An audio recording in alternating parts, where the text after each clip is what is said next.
Hello, Periscope. How are you? Oh my gosh, I missed you guys so much. My name is Japonica Brown of Japonica Brown Consulting Firm.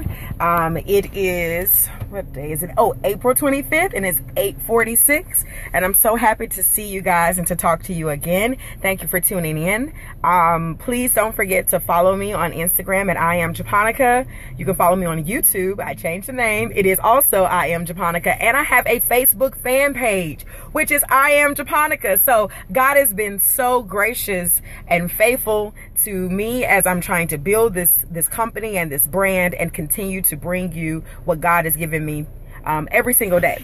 So there are, again, a lot of times I try to plan what I'm going to say beforehand and things just come out in the midst. So we're just going to have a conversation. A lot of things have been happening to help me focus my mind on fear and anxiety and what those things mean and how they come as tactics from the enemy and how it's crippling. But I'm going to talk to you about it in the terms of relationships or moving forward. You know, when you've had your heart broken over and over again and expectations let down, you tend to do this thing called, my pastor calls forecasting. It's where you try to predict and get ahead of the game so you're not hurt as much. And women, we do that a lot. I know I've tried to decode things or decipher things just to protect myself and buffer it. But this is when the word says that you give your heart to him. I had this image in my head, and after my last heartbreak, I said, okay, God, I'm going to give you my heart. And if somebody else comes through, I'm going to look at you and say, what do you want me to do? And if you give me my heart back to give to them, and that's when I'll know. But if I don't receive my heart back, if I don't receive that go to move forward, I'm not going to do it. It is scary to date. And it's really scary to put your heart out there. And you have to have that conversation with yourself of, do I open up too much? Or close off? You run the risk of, if you stay closed off, you miss out on something good. And if you run the risk of, you open too much, then you might give some of your pearls, cast your pearls to swine, so to speak. But I am a firm believer. If I seek God in everything I do, not by my own power, my own might, but by his spirit, says the Lord.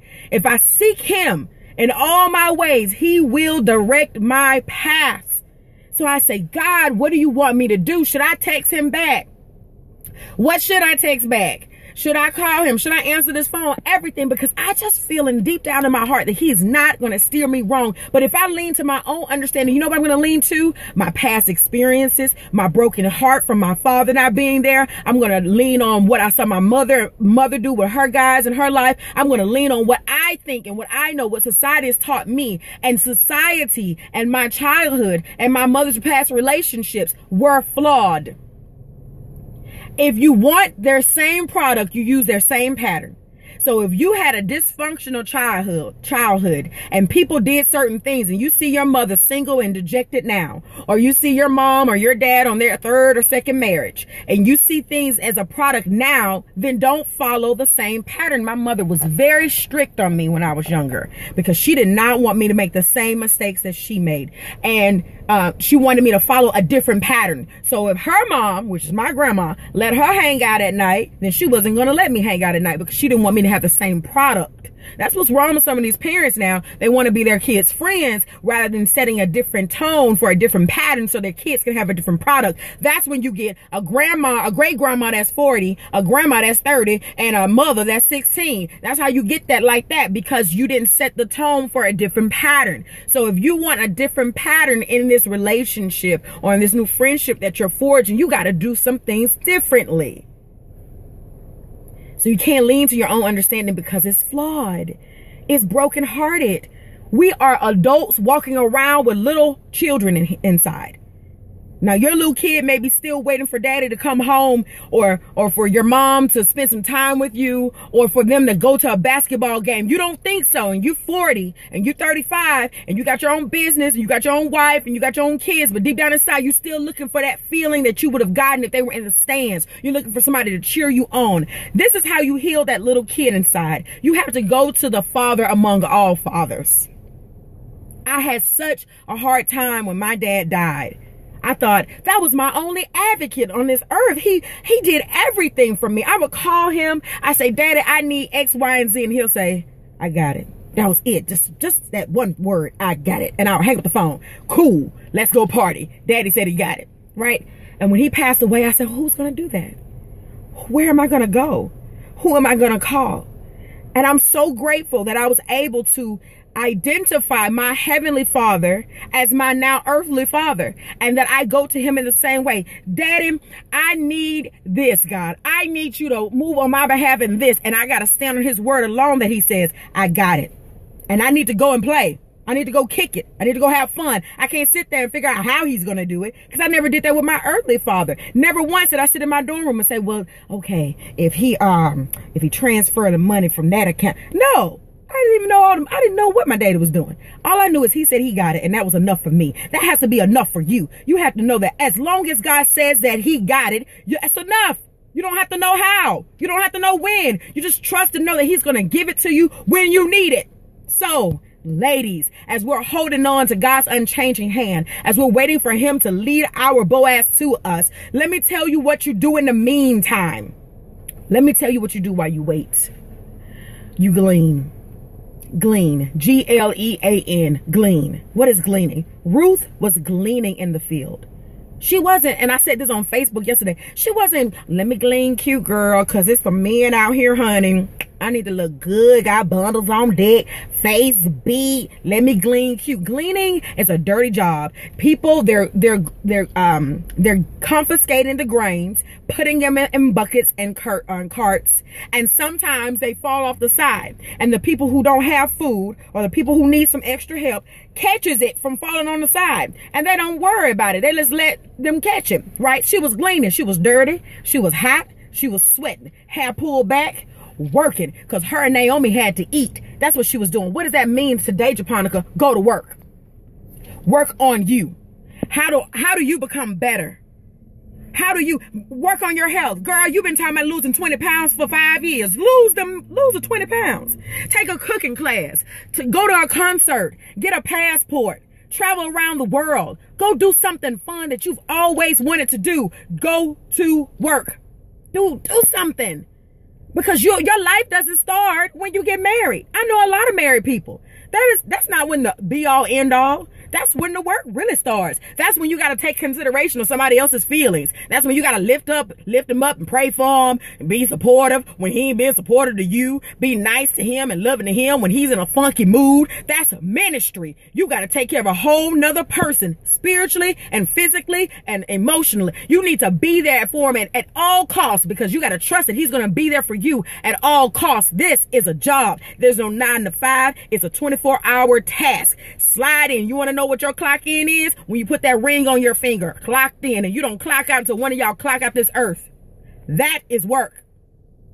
So use this time for God's glory. Use this time to build yourself up and be the person you've always wanted to be. What's your dream? Let me tell y'all something. I'm gonna be really honest with y'all. When my dad died, I was so broken that I made the person I was in a relationship with my everything. Not God, him. Every time I had a bad day, every time I need someone to talk to, when I was low, I looked at him and used him to fill every void that I had. And it wore him out, because he was behaving in the capacity that he wasn't designed to be in. He is a mere mortal. He's just a man. But I was using him to be my father, my boyfriend, my best friend, my boo thing, my support, my counselor, my pastor. I was using this guy to do everything and be everything for me. And I lost my dream. I went from saying I want to be this big time celebrity on Broadway, and then I wanted to be this actress. I moved to Boston, started this MFA program. I'm going to be successful, to my dream becoming, I just want to be his wife. I just want to have a baby. That became my dream. I limit my whole existence to just being a wife and just being a mother, when I am Japonica before I'm any of those things. That's like saying that's the policeman and the fireman. That's their job. That's not who they are. Who are they? Who are you outside of the titles that you hold? You're not mom. You're not just mom, or you're not just school teacher, or you're not just, pastor. Who are you? You're a whole person, a 3-dimensional person. You're a mind, you're a body, and you're a soul. I lost my whole dream, and my whole dream became him. So when I lost him, I lost the dream. And I was dejected, and I was discouraged, and I was full of despair, and I was on the floor. I remember the enemy talking to me many times, telling me, you might as well kill yourself. There's no reason to be here, because I had nothing left. I made my whole life about that one person. My whole identity was tied around that one whole person. Don't do that. You got to keep hold of you. Your life is not, your purpose is not just to be married, not just to be a mother of people who are still waiting to have children. You are a whole person.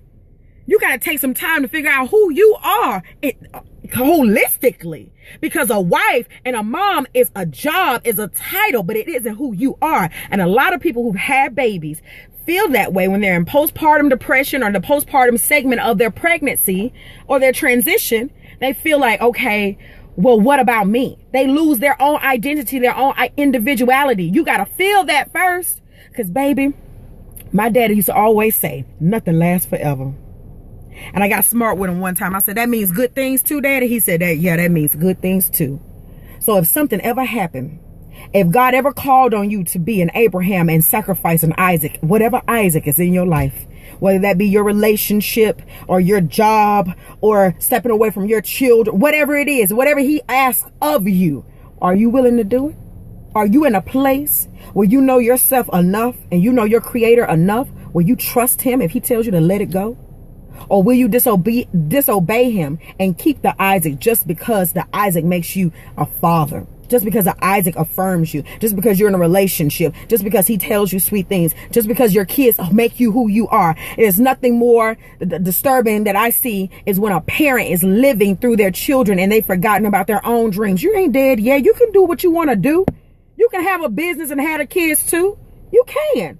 You can travel and have the kids too. Plan for it, budget it. But stop letting the enemy tell you that you're only who you are based on who's in your life. Okay, stop letting the enemy tell you you're only who you are based on who is in your life. Because if they leave, what are you going to do? Who are you going to be then? You got to be you, regardless if they're there or if they're not. Because if they leave, they're still not going to take away from who you are. Now, the devil in hell is going to convince me that I'm Japonica simply because you're in my life. I'm Japonica before you came, and I'll be Japonica after you leave because I'm Japonica. That's how you have to be. But you can't be that way if you don't spend no time with you. That's why your husband wants you to go in the other room so you can watch football, because he likes to be with him. Find you something, baby. Read you a book. I got me a book. Read you a book. Knit a sweater, get a hobby, join a group.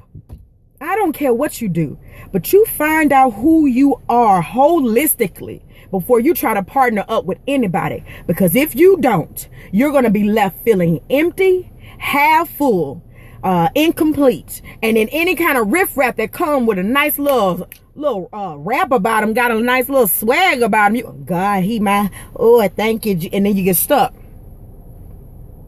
Don't be stuck. Don't look at the you now 10 years from now and think, girl, why didn't you just go? Just try. Just do. Take a deep breath. Fear is not of God. God didn't give us a spirit of fear, but the spirit of love, power, and a sound mind. Be anxious for nothing. Take a deep breath. Close your eyes, breathe it out, and try. Try. That's what you need to do. I saw an image. I'm gonna leave you with this. I saw an image a while ago, actually, and I was on a cliff. It's my place that I go to when I worship. I was on a cliff and I saw the whole horizon, and it was beautiful. I mean, the sun was orangey red, and I saw it peeking through the clouds, and the land went on forever, it seemed like. And God said, jump. I said, but what if I fall? And he said, but what if you fly? Y'all, let's fly. Come on. You can't know until you try. Let's fly. Okay, you guys, my name is Japonica Brown. I love y'all so much. This is the day that the Lord has given us to us. It's an absolutely fabulous day, and we're going to have an absolutely fabulous day together. Let nothing and no one separate you from the love of God. Don't let the devils or the demons or the spiritual wickedness in high places at your job or at your house or at the grocery store stop you from loving and praising God. This is a gift. Let's enjoy that gift. Follow me on Periscope. I am Japonica. Instagram, I am Japonica. YouTube, I am Japonica. And my Facebook fan page, I am Japonica. I love you guys. I'll be coming to a city near you. Check me out now. All right. See you guys later. Bye.